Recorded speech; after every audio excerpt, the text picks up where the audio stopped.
안녕하세요. 김비토리아노입니다. 매일 아침 가장 뜨거운 뉴스를 배달해드리는 모닝 핫토픽 시작합니다.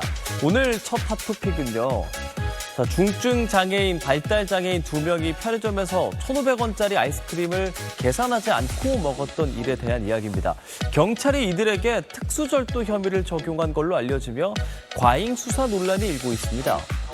부산의 한 편의점에서 지난달 10일 30대 중증 발달장애인 2명이 아이스크림 1개를 계산하지 않은 채 나눠 먹는 일이 있었거든요.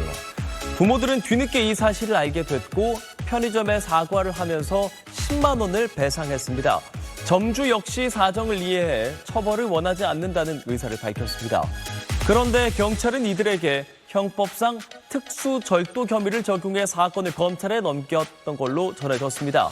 2인 이상이 합동해 타인의 재물을 훔친 경우에 특수절도죄가 성립된다는 이유에서입니다. 검찰은 이들이 초범인 점, 피해자와 합의해 점주가 처벌을 원하지 않는 점 등을 고려해 기소유예 처분을 내렸는데요. 발달장애인 가족들은 사안의 경중과 장애 특성을 전혀 고려하지 않은 무리한 수사였다며 해당 수사관을 직권남용 혐의로 고발할 예정으로 알려졌습니다. 경찰 특별수사단은 어제 광주 광산서 여성청소년과 관계자 등 7명을 불러 조사했습니다. 장윤기 사건 수사 당시 외국인 여성을 상대로 한 스토킹과 성폭행 정황을 포착하고도 여고생 사례에 대해선 왜 성적 목적이 없다고 보고 일반 살인죄를 적용한 건지 그 이유를 집중 추궁한 겁니다. 이미 구속된 광산서 수사팀장 A 경감 소환 조사도 나흘째 이어졌습니다. 무기징역 이상 선고만 가능한 강간살인죄보다 더 가벼운 살인죄 처벌을 유도한 것 아니냐는 의혹이 핵심 규명 대상입니다.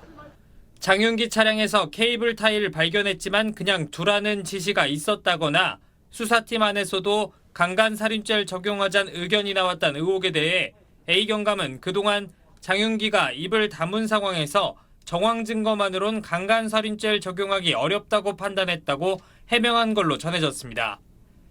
검거와 범행도구 수색 등에 주력한 초동 수사 과정에서 성적 목적을 알아내긴 쉽지 않다는 광주경찰청 측 설명도 뒤따랐습니다.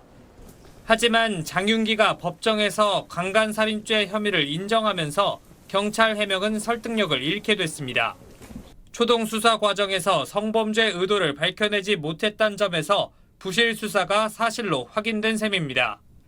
광주 광산서 수사팀에 대한 징계나 처벌이 불가피하다는 평가가 나오는 이유입니다.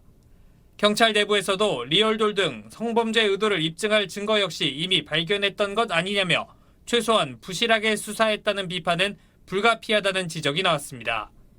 부실 수사 의혹을 수사 중인 경찰 특별수사단은 구속 시한이 다가온 수사팀장 A 경감을 검찰에 넘긴 뒤에도 지휘부 개입 의혹 수사는 계속 이어갈 방침입니다. SBS 안지입니다.